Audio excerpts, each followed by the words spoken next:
I saw the floor plan of that new house, and it's a very luxurious home. I could live there myself. I guess I'll just move in with you. This is your punishment for planning the move without me knowing, and I intend to give you a hard time from now on," said my mother-in-law. She decided on her own that she would live with us and told me so. I, however, had no intention to live with her. Why should I be punished? My husband and our daughter Kristen were listening, but they could not hide their discomfort hearing her words. My mother-in-law said what she wanted to say and hung up the phone immediately. Since then, I have avoided any discussion of the move with her. Whenever Kristen was asked something from her grandmother, she skillfully avoided her prying by saying, "That's a tough one. I don't really know. My name is Tracy. I am 35 years old. My husband Eric is 3 years younger than me, and we live with our 5-year-old daughter Kristen. We both work and therefore share household and parenting responsibilities. I work in a sales department with mostly men and often have to work overtime. Eric, who rarely has to work late, takes good care of Kristen and prepares dinner. At first, I felt guilty for this. I'm sorry for making you take on the household chores, Eric. When I apologized, Eric replied, Tracy, you are working hard, so it's natural that I take care of the house. Aren't you about to get a promotion? I'll help with whatever I can. Just focus on your work. And so, he supported me. Kristen, like her father, encourages me by saying, Mom, your work is really amazing. I'm rooting for you too. With both of their support, I have committed myself to work even harder for my family. Our family bond is strong, but there is one problematic person, my mother-in-law. She tends to visit our home suddenly and without warning. There are generally 3 reasons why she comes over. The first reason is that she wants to see her granddaughter, Kristen. This might seem normal. However, Kristen doesn't necessarily like these visits. This is related to the other 2 reasons. The next reason is that she asks Eric for money. After wasting the inheritance and insurance money from my deceased father-in-law, who was quite wealthy, she is now financially struggling. I leave the financial matters to Eric, who is troubled by her wasteful spending. I need to do something about Mom's spending habits. This is not something that happened just once or twice. It's something I often hear him say. The third reason for her visits is to trouble me. My mother-in-law has been against our marriage from the start because I am older than Eric. She still feels like an older woman had stolen away her son. Moreover, because I'm busy with work and Eric handles most of the household chores, this also causes her discontent. Housework is the wife's duty. You did the housework today since it's a holiday, didn't you, Tracy? Yes, I took care of all the household chores today. I thought so. This sloppy work couldn't have been Eric's. The cleaning and laundry are too careless. Redo them. Meanwhile, we'll go out for a bit. It was supposed to be a holiday where we quickly finished the chores and went out as a family of 3, but her appearance disrupted our plans. I believe my household work is not sloppy. Though I'm not great at housework, I've always done my best. Neither Eric nor Kristen has ever criticized it as being sloppy. Nevertheless, my mother-in-law seemed to enjoy making me suffer. Although she dotes on Kristen, Kristen does not try to get close to her. Because of this, we have a special plan that only our family knows about. It's a plan to buy our dream house and move. We currently live a 10-minute drive away from my in-laws, but the new house we are considering is an hour away by car. My mother-in-law can drive, but she's not good at long distances, and if we move, it will be harder for her to visit frequently. We hope that moving further away will improve our relationship with her. We are keeping this plan a secret from her. Now that my promotion has been decided, the opportunity to buy the house has come. The promotion was supported by Eric and Kristen, significantly increasing our income. Since I earn more, the new house will be in my name. We plan to buy a new property for $400,000. We chose a fully custom-built house rather than a built-to-sell home. There were many plans we have been thinking about for some time, such as the ideal layout, kitchen, bathroom specifications, and children's room designs. Eric also wants a personal hobby room, as he has recently become interested in weight training and wants to enjoy it at home besides going to the gym. So, we decided to set up a simple training space. I also wanted a study room, and I plan to incorporate this wish too. This is how the plans for our own home construction have been progressing. We are keeping this plan a secret from my mother-in-law, and I have also told Kristen to keep it a secret from her. Kristen does not like her grandmother very much and happily promised, okay, I'll definitely keep it a secret. She seemed excited as if she had a secret base that she can't tell adults about. Eric, of course, had no intention of telling his mother. I thought it would be best to distance ourselves from my mom in the new house. We've been too close to her, and she often asks for money. If we can stop giving her money, our life will improve, Eric said, hopeful. I also hoped that the new house plan would proceed smoothly, but an unexpected situation occurred. It happened the day I came back from working on a holiday. When I entered the house, it felt strangely tense. Did something happen? I asked Eric and Kristen. Grandma. Kristen began. Kristen and Daddy were talking about the new house when Grandma suddenly visited. So the plan got exposed, even though we were told to keep it a secret. Kristen was disappointed. Surprised, I looked at Eric. Sorry, Tracy. We were looking at the floor plan of the new house. We were discussing what furniture to place where when Mom suddenly came. That's how the home purchase got exposed. I'm really sorry. Eric apologized. Kristen and Eric were frantically apologizing, but it seems the sudden visit from my mother-in-law was to blame. That's when I received a phone call from her. I decided to answer on speaker so Eric could hear too. Hello, Tracy. Why did you keep the new house a secret? You weren't planning to move without telling me, were you? My mother-in-law asked. In my heart, I thought, of course, that's exactly what we intended to do. But I quietly continued to listen to her. I saw the floor plan of that new house, and it's a very luxurious home. I could live there myself. I guess I'll just move in with you. This is your punishment for planning the move without me knowing, and I intend to give you a hard time from now on, said my mother-in-law. She decided on her own that she would live with us and told me so. I, however, had no intention to live with her. Why should I be punished? Eric and Kristen were listening, but they could not hide their discomfort hearing her words. My mother-in-law said what she wanted to say and hung up the phone immediately. What will we do now? Eric quietly muttered. I calmly thought about our next move. Did you tell your mother our new address? No, I haven't. So, the specific date of the move isn't decided yet, and you haven't told her the timing either, right? Yes, I told her nothing has been decided yet. I tried telling her that the layout talk was just a fantasy of hers. But it seems she believes that much. That's only natural. Considering your mother-in-law's personality, when she believes something, she's determined. Anyway, during this short period before we move, we need to figure out a way to avoid living together. Eric, you don't actually want to live with your mother, do you? I asked just to confirm. Eric hurriedly replied, no way. After that phone call, I realized once again that I can't live with her. Someone who attacks you like that. Relieved by his response, I felt we had a bit of leeway to think of strategies to keep her at a distance. A few weeks later, the moving date was set for 2 months away. During that time, my mother-in-law came over several times, trying to find out the moving date and the address of the new house from Eric and Kristen, but we had decided to thoroughly avoid answering any questions about the move. Kristen skillfully avoided her grandmother's prying by saying, that's a tough one. I don't really know. My mother-in-law seemed to be swayed by Kristen's charm and did not press her too hard. However, she was still strict with Eric. Eric, tell me the address of the new house soon. It'll be difficult to invite friends. And what day are you planning to move? Tell me the correct date. I also need to prepare, she said, making presumptuous remarks. I doubt she really had friends to invite, and what does she need to prepare for? There's no way we can consider living together. Finally, the day of the move arrived. We moved without any obstacles and left our old home. Despite the busy moving day, that night we celebrated our new start by eating pizza. The next day, while we were unpacking, I kept getting persistent calls from my mother-in-law. It was truly troublesome, and every time the phone rang, our stress increased. Unable to bear the constant phone ringing, almost every minute like an alarm, I finally had to answer. Why didn't you answer the phone right away? Well, never mind that. Where are you now? I went to your house and no one was there. I was waiting with the movers. Hurry up and tell me the new address, said my mother-in-law.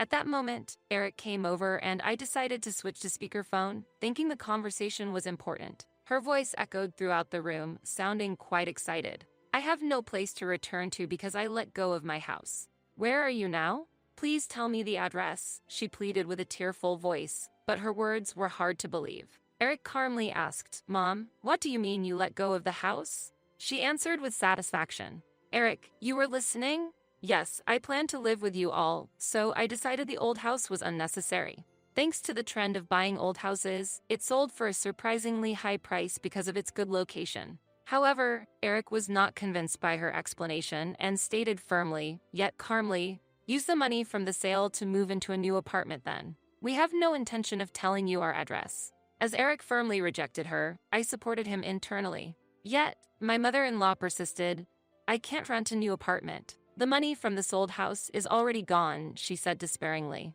What? Eric could not hide his surprise, and I also expressed my astonishment on the spot. Hearing that the family home had sold for a high price only to find out the money was already gone was completely incomprehensible. Eric pressed further. Mom, I need you to be clear. Why did the money run out so quickly?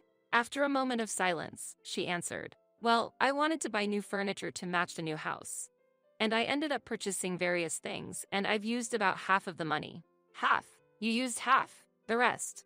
I used it to pay off debts. There were debts. I couldn't comprehend the situation at all. But now it was clear that the money from the sale of the family home was gone. I was surprised there were debts. What on earth had she spent so much money on? Mother, what did you use the money for?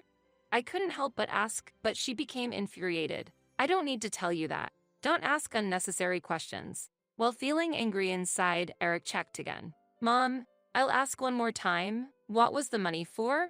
What happened with the money I send you monthly? It seemed necessary for her to answer her son's question. You see, there was something I desperately wanted. I thought if I didn't have enough money, I should try to make more, so I tried gambling. Initially, $100 turned into $500, and I got carried away. Before I knew it, I had accumulated debt. My mother-in-law explained. I cannot comprehend the idea of resorting to gambling to make money. Sigh. Eric and I both sighed heavily. Kristen, who was listening to this conversation on the spot, expressed her opinion clearly. Grandma, you are not very smart.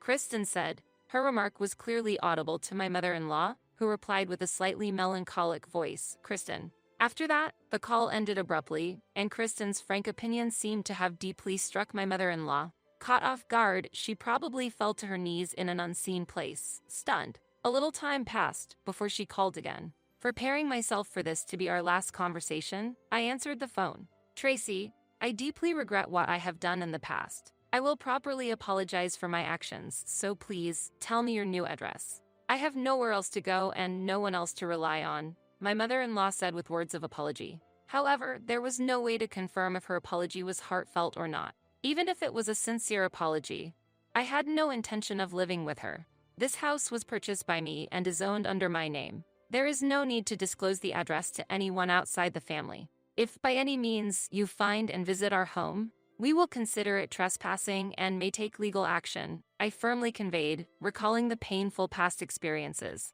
Despite this, she weakly said, I have nowhere to go. But I responded without hesitation. If you have nowhere to go, there are options like short-term rental apartments. From now on, you must work things out on your own. As it is often said, those who do not work shall not eat. I made it clear to her that she had no other choices.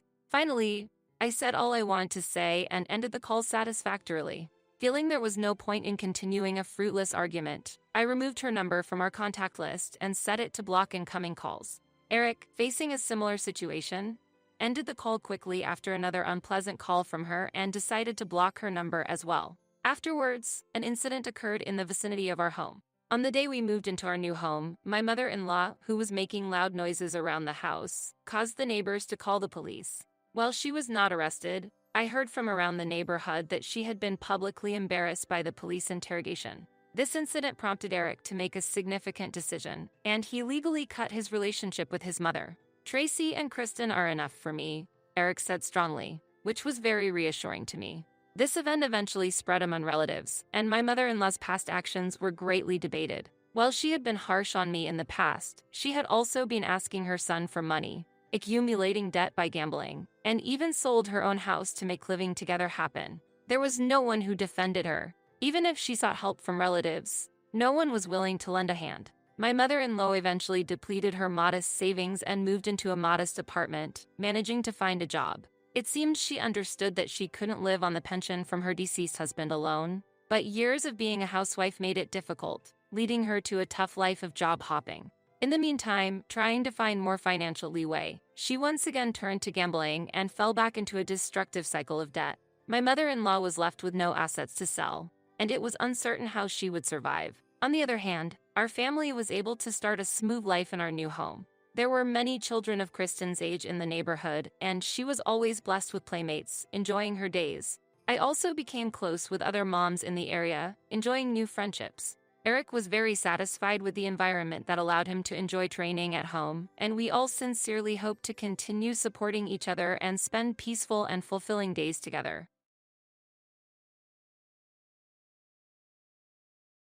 This house, it's been transferred to our eldest son and his wife. Strangers should leave immediately. Despite the fact that I was bearing the burden of the house mortgage, I received shocking statements from my in-laws and husband. From the beginning, they had been using me with the intent to make me pay off the mortgage. When I learned this truth, my heart rapidly shifted from gratitude to anger. Well then, I'll be moving out. To their mocking words, I responded with a defiant smile. I will make them regret ever challenging me. Immediately, I sought help from an acquaintance and began plotting my revenge against them. My name is Michelle Anderson. I'm a 48-year-old lawyer working at a law firm. Currently, I'm living while taking care of my husband and his parents. It all started when I gave a house to my in-laws. I married James when I was 30. When our marriage was decided, my father-in-law was involved in an accident and injured his leg. He couldn't stand on his own and had to live in a wheelchair. My mother-in-law was also elderly and needed care, so I gave them a barrier-free house. Initially, we considered living in public housing, but then we decided to move them to a location midway between my husband's workplace and mine. This was my suggestion so we could reach them quickly in case of any emergency. I received a lot of help from the Anderson family regarding my father. Please let me return the favor, I said. My father passed away before I got married. Just before he died, he had accumulated a lot of debt, putting our family finances in a very tight spot. We struggled, piling up more debt to pay off the existing ones. My husband and his family were the ones who saved us from this difficult situation.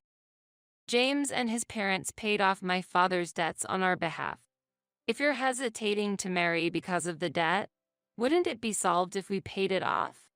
My parents think the same way, said James. That's right.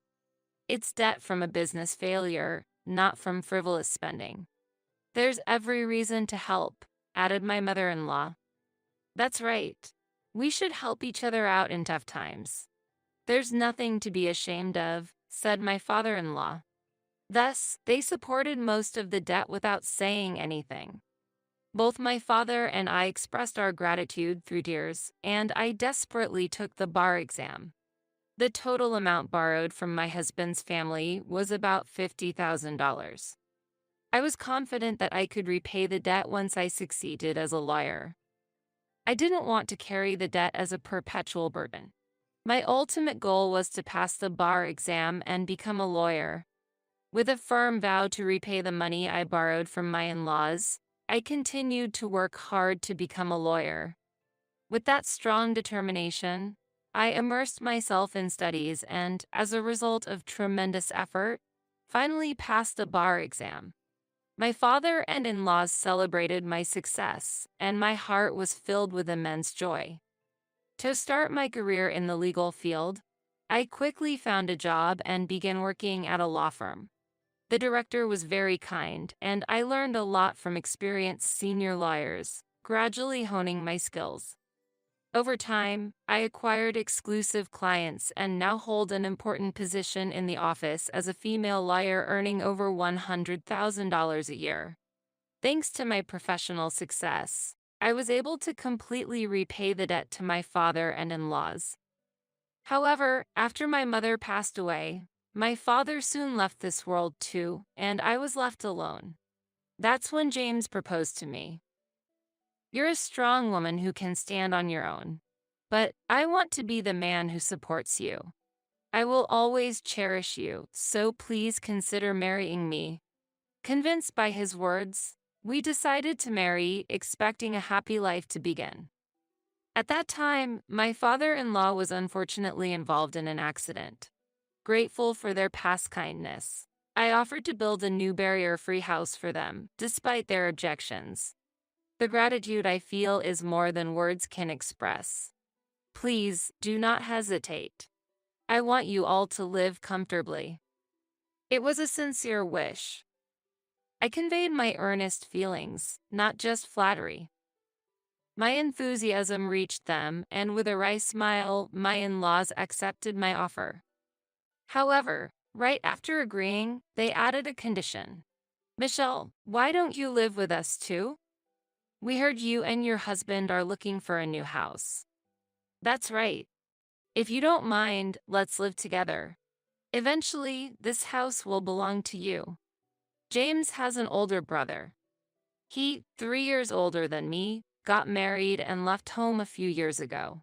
He started his own business and, due to his business, left everything at home to James, as I heard from my mother-in-law. My brother-in-law had an oral agreement that in exchange for taking care of the aging parents, James could freely use the parents' assets. Before leaving home, my brother-in-law had communicated this to James. Moving to the new house would shorten my commute, and we would start living together with James and his parents. Since we could support each other in times of need, there was no reason to refuse living together. However, I was worried that I might trouble my in-laws. Having occasionally caused them trouble even before marriage, I was anxious about whether living together was appropriate. Sensing my concerns, James gently placed his hand on my shoulder and reassured me. Don't worry, Michelle. I'm here to support you. Let's live together with confidence.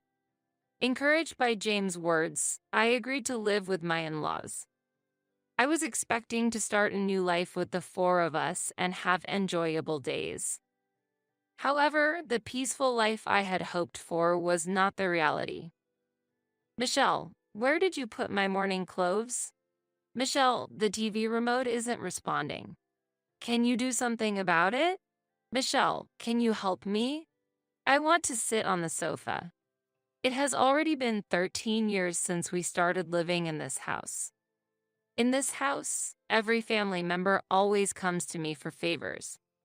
They have no intention of managing things on their own. The family is completely dependent on me for everything, especially my father-in-law, who is disabled. He doesn't hesitate to touch me freely. I told you I had prepared and hung up the morning clothes. Mother, that's the air conditioner remote, not the TV remote. It's on the desk. Father, please ask James for physical support when he's around. Please don't rely on me. I can't support you properly.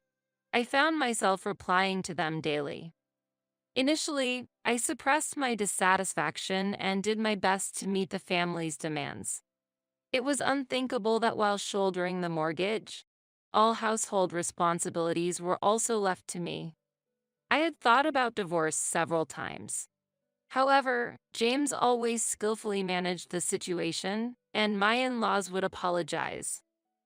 I wasn't feeling tortured or harassed, so every time they apologized, my heart wavered and I ended up choosing not to divorce. Day-to-day life was filled with the in-laws' dependence and minor frustrations. But somewhere, I felt a bond as a family, which might have made me tolerate the situation. Still, the option of divorce always flickered in my mind. My mother-in-law finally started showing signs of mild dementia, or perhaps she was just becoming forgetful. It's not clear, but such questions from her increased. James, who had promised to help before marriage, proved to be utterly unreliable in this situation. Continuing my life with these uncertainties, I gradually adapted to the environment through experience. I began to handle everything before being told and started to express my opinions clearly to James and others. However, my father-in-law's excessive behavior was something I could not overlook. I expressed my dissatisfaction not only to James but also to my mother-in-law. I can't overlook father's behavior. Lately, he pretends to have dementia to touch me. Mother, please do something. My father-in-law has not yet been diagnosed with dementia. To be precise, he was examined, but he wasn't clearly diagnosed with dementia. The symptoms were mild, so it was a gray area whether it's dementia or not, the doctor said. Don't say that. It's part of the illness. It can't be helped. Certainly, such behavior could occur in dementia tendencies. But normally, this happens at a more severe stage of the symptoms. Regarding my father-in-law's behavior, he was just using the word dementia as a shield to act freely. Even after the doctor said it's not dementia, my in-laws arbitrarily decided it's dementia and used it to excuse inconvenient situations. I could understand if it was really dementia, but using an illness to force others to endure is not acceptable. I consulted with James and sought a response from my in-laws. But each time, he said it was troublesome and kept postponing it. When I was about to reach my limit of patience, an unexpected event occurred. This month, the repayment is completed. I'll be freed from this suffering. On a holiday afternoon, I was organizing the household account book and my diary. Looking at the bank book, I noticed something and my face brightened. At the end of that month, the mortgage repayment for my in-laws' house would finally be completed. Filled with a sense of achievement, I felt as if a heavy burden had been lifted. Thinking that my burden would decrease and I would have more money to spend freely made me very happy. However, at that point, I didn't know yet that the real trial was about to begin. One evening, during a family dinner, James suddenly started talking about the mortgage being paid off. Michelle, the mortgage for this house is going to be paid off completely this month, right? He asked.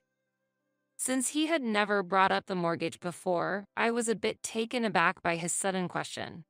However, he poured beer into a glass from a bottle with a friendly smile. Yes, that's right, but why all of a sudden? I replied. Because we have to celebrate, right? You've had a hard time, Michelle. I want to celebrate grandly as a thank you, James said. I couldn't hide my surprise at his unexpected words. I was touched that James had thought that way and understood my burden. Thinking, if only he helped a little more with the housework, I felt grateful that he cared about me. His words instantly erased my frustrations, and a smile of joy spread across my face. James, thank you. Can I look forward to the celebration? I asked. Of course. We'll discuss it as a family and prepare. Just wait, Michelle, James replied. Relieved by his words, I looked forward to the celebration preparations. But this happy feeling didn't last long, and soon I was faced with the harsh reality. I accepted James's invitation without suspicion. It seemed that my in-laws had also heard about the talk and were preparing something together. A few weeks later, I was called in by James and my in-laws. Work had calmed down at that time, and I was in good spirits, so it was a perfect occasion for celebration. Sorry for the sudden call. I have something to talk about. It's okay, no problem at all. Today, we, as a family, have an important matter to discuss with you, Michelle. What's the matter? I thought it was about the celebration, but why make it sound so serious? Wishing they would just talk normally, I decided to listen to what they had to say. Actually, now that the mortgage repayment is ending, we want you to leave here, they said. What? I couldn't help but let out a surprised voice at this unexpected statement. They wanted me to leave the house as soon as the mortgage was paid off? What was I being told? Was it a misunderstanding? Such surprising words made me want to think it was a misunderstanding. I couldn't fully comprehend what James was saying and lost my words, unable to respond to his query. At that moment, I couldn't catch up with my thoughts and was just confused. Seeing me like that, my in-laws couldn't wait for me to understand the situation and began to explain further. We've sold this house to our eldest son and his wife, my father-in-law informed me. What? I exclaimed in shock. My mind was in turmoil, unable to comprehend what was happening. Being suddenly ordered to leave the house, and furthermore, that the house had been passed to James's eldest brother and his wife, was unbelievable. What was the meaning of all I had done for this family? Did this situation signify that my role was over? However, I could not accept such an unfair and unreasonable situation. Now that we have this wonderful house, your role here is no longer needed. We tolerated you until the mortgage was paid off, but now the house is ours. You are no longer needed, my mother-in-law continued. I had lived in this house with James's family, feeling deep gratitude towards them. Because I felt so grateful, I stayed without saying anything until today. But now, I realized it was all just an act. Even helping my father and me was part of their plan to make me do something for them. Facing this truth, I felt a deep sense of betrayal and disappointment. The sudden estrangement from a family I trusted was an immeasurable mental blow to me. The trust I had built up over the years crumbled in an instant. It was as if everything I had believed in for so long was just an illusion, deeply wounding my heart. They knew I was striving to become a lawyer to clear my father's debts, so they gambled, thinking the investment, though risky, could potentially double in return. It was a scheme to make me buy the house. We expected a significant return if we showed you kindness. Ever since you and James were dating, we thought the investment wouldn't be a waste, she added. When you were happy just for us taking a little care of your father and gave us expensive wine as a way to thank us. We thought you were easy, she continued. It was before my father's business collapsed. My family was quite wealthy until then. James seemed to have been eyeing my family's wealth from the beginning, knowing I was aspiring to be a lawyer. That's why he saw value in his actions up to this point. Unaware, I completely trusted James and his family. How foolish I was. I couldn't believe myself. That's why we devised this plan. We thought if we obligated your father, we might get a big reward, he said. Their confident and unbelievable statements were hard for me to accept. So, it's a great success. We've got a wonderful new house. It's in our name, and once the mortgage is paid off, everything is ours. What we do with our property is none of your business, they declared. Their words were filled with planning and conviction, and I struggled to accept this reality. It took me time to understand that everything had been planned from the beginning. For these 13 years, they had just been quietly waiting for this moment. They never truly loved me or my father. We were just a means to their end. Their plan had been to approach our family from the start, and we fell into their trap without realizing it. Faced with this unbelievable situation, darkness spread in my heart. My emotions sank into deep darkness, as if I was standing on the edge of a cliff. The word despair suited my feelings at that moment. I couldn't understand everything they had done, thought, and executed. So, outsiders should leave this house immediately. You have no place here anymore. Their words inflicted a deeper wound in my heart. Confronted with the fact that I was no longer needed in this house, I was just dumbfounded. This house was once a place of peace, love, and warmth for me, but now all that had crumbled away. A chapter of my life had ended, and a new, lonely journey was about to begin. There's your stuff to pack, so it can't be immediate, James. If you do that, you'll really be in trouble. Let's do it tomorrow. I'll give you until tomorrow to pack your things properly and leave, my mother-in-law declared. This house now belongs to the Anderson family, my father-in-law added. Also, I'll get the divorce settled. There's no point in us being a couple anymore, and I'm tired of your nagging. Make sure you've signed the papers by the time you leave this house tomorrow, James said. The words Anderson family weighed heavily on my heart. It was now clear that I had never been accepted by the Anderson family from the beginning.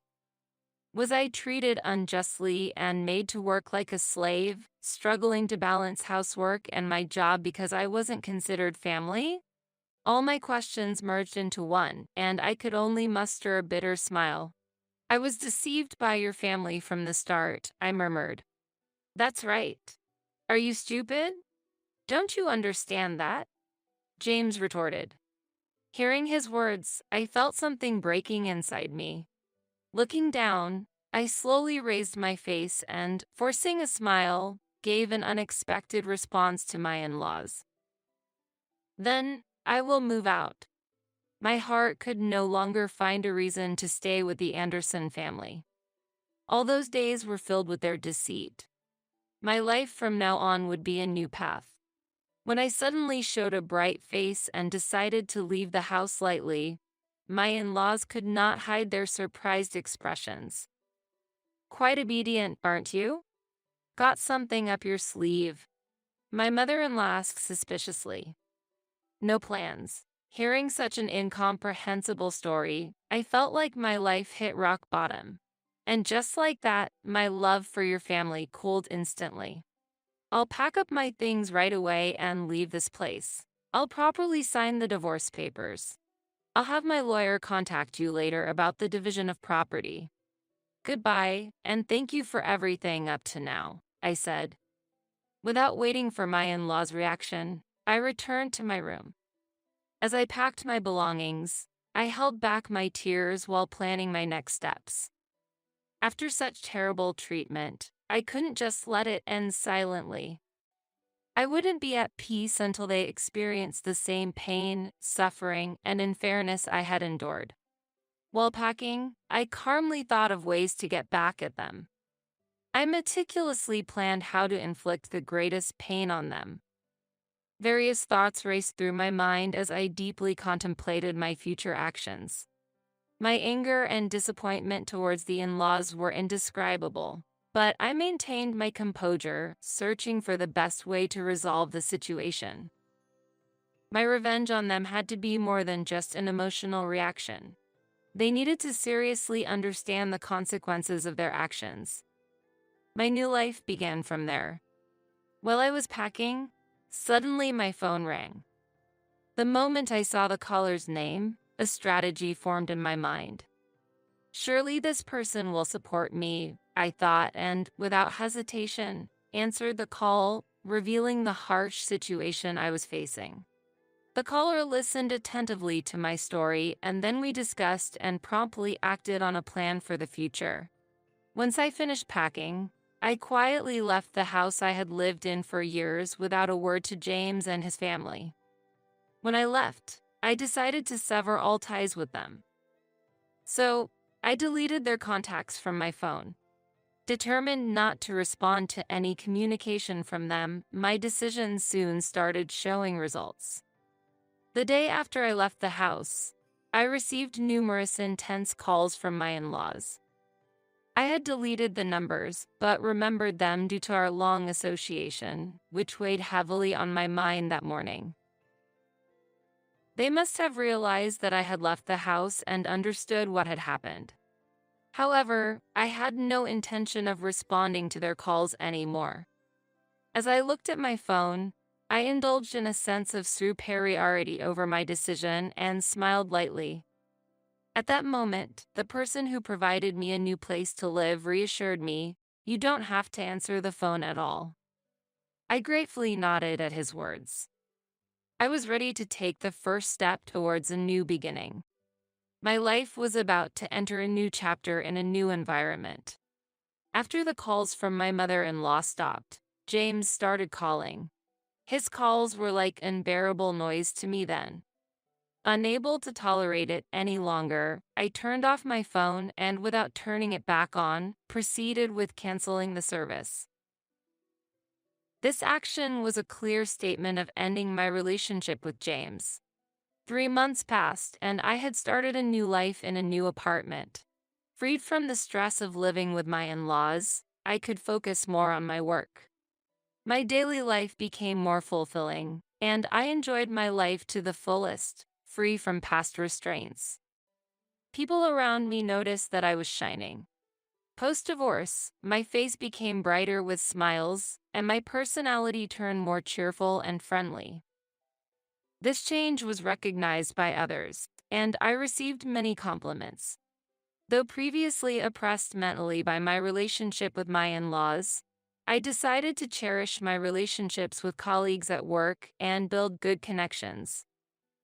I plan to put more effort into my job and prioritize communication with my coworkers. When I made this resolution, the receptionist at my office appeared on the floor in a panic state and urgently reported to me, "Miss Cohen, there's a parent and child at the reception looking for you," she said. Cohen was my maiden name, which I still use after the divorce. Hearing her report, I rushed to the reception to understand what was happening. The normally polite and composed receptionist's agitation indicated something unusual was going on. Something significant must have caused her distress. Seeing her worried expression, I wanted to be of support, and a male colleague, sensing her state, offered to accompany me. We headed together to the lobby. Arriving there, my expression changed dramatically when I saw who was there. I found her. "Mom, there's Michelle." When I heard that voice, I saw my mother-in-law and James. They were raising their voices inside the office, saying, "Michelle, how could you do this? Cutting off contact is terrible. Do you understand the trouble we're in?" I was stunned by their irrational behavior and couldn't help but question it. Others present couldn't hide their dismay at their actions. Their appearances, worn and filled with anger, were stark after not seeing them for months. Realizing the abnormal situation, other reception staff reported to the upper management, and soon the office manager appeared in the lobby. "Miss Cohen, a meeting room is prepared. How about having a discussion there with your in-laws?" "I'll contact him," the manager suggested calmly. Having already confided everything to the manager, I accepted the suggestion. Feeling uneasy about going alone, I took my colleague with me. He was the lawyer I had hired for the matter with James, so they accepted his presence. I headed to the meeting room, suppressing my confusion and agitation. Despite my turmoil and anxiety about the unknown situation ahead, I was somewhat relieved by the manager's calm handling and resolved to move forward step by step. As I walked to the meeting room, my mother-in-law and James glared at me with anger. Despite their dire situation, they seemed displeased to see me enjoying my work. Their gaze and attitude made their feelings clear. Sitting in front of my in-laws, we exchanged glares, and then the manager entered the meeting room with someone else. "Sorry I'm late." "What? Why are you here?" The person the manager brought was James' brother, my brother-in-law. He stood there, glaring at the two with an angry expression. "There's nothing to say. You guys have really done something ridiculous." My brother-in-law was a former gang leader who used to rule this area in his youth. He now runs his own company, working in construction. His employees affectionately call him boss, and he detests dishonest behavior. After consulting with him about this incident, he was visibly angered. When I lost my place to live, he had taken care of me for several weeks in a women's dormitory. He was already aware of the house situation with my in-laws. Informed about the details, he immediately offered his help. Why didn't he know? When my in-laws told me to leave the house, they said they had sold it to their eldest son and his wife. I found out everything from Susan and confirmed it.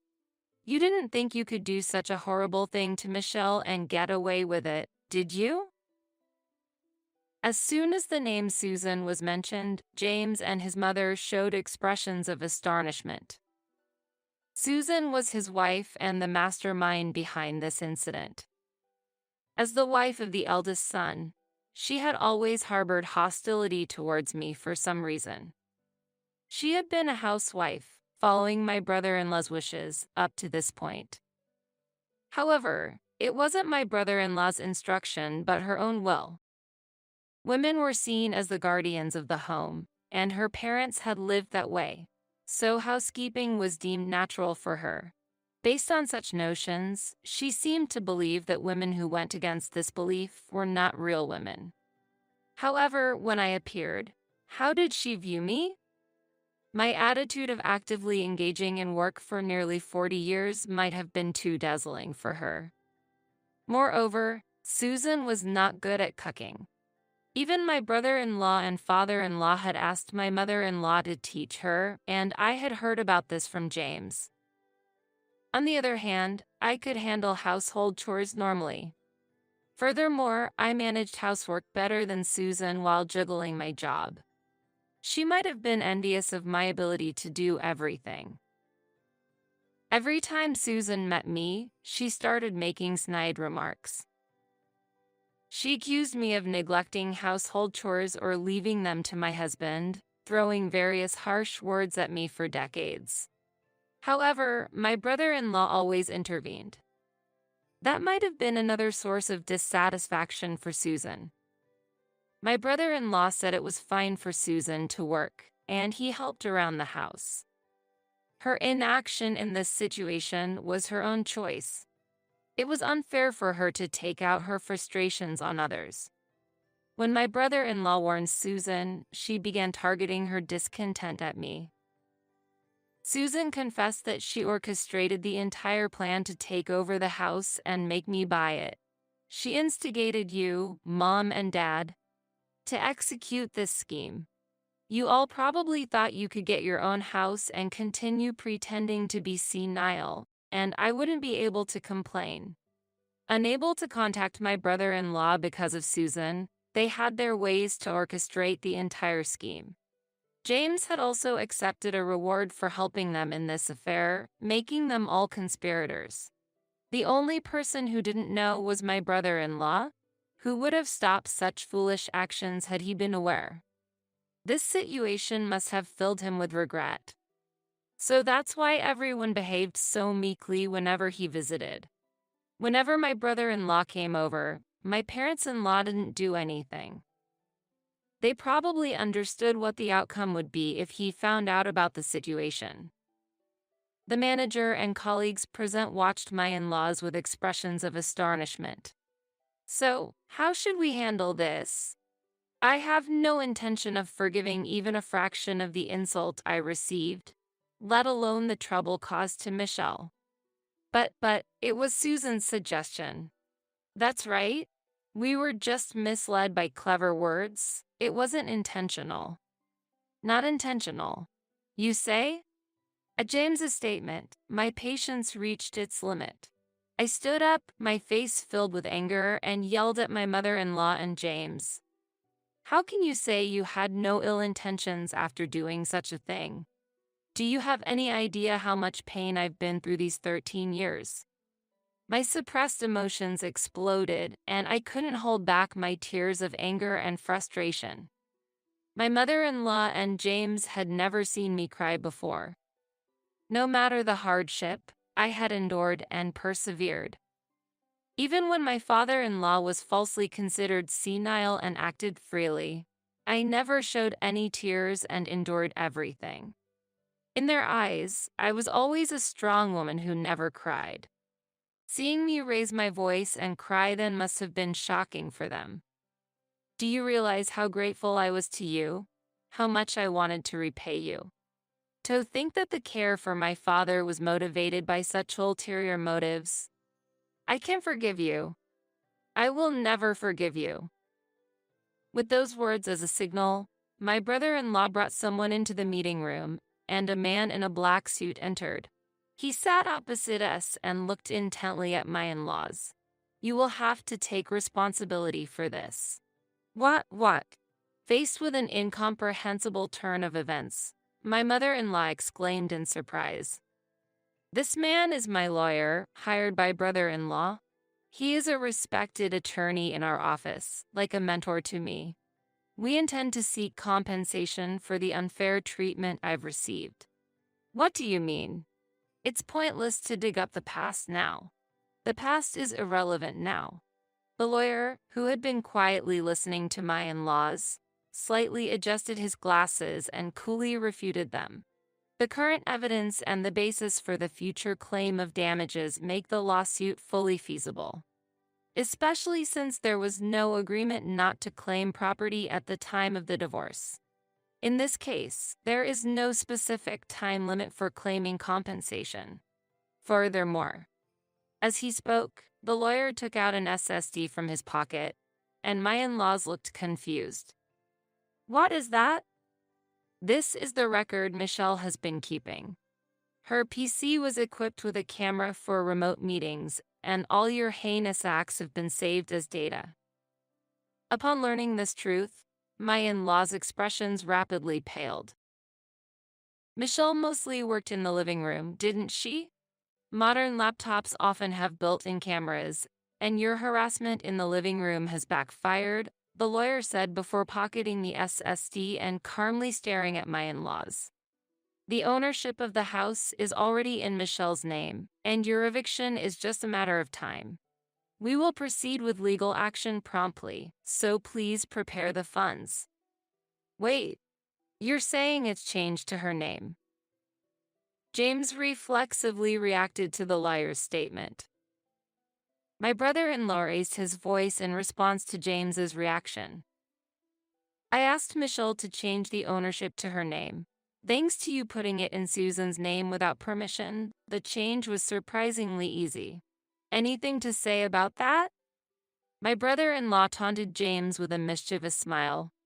James, who had never won a fight against his brother since childhood, couldn't argue back, and my mother-in-law also remained silent.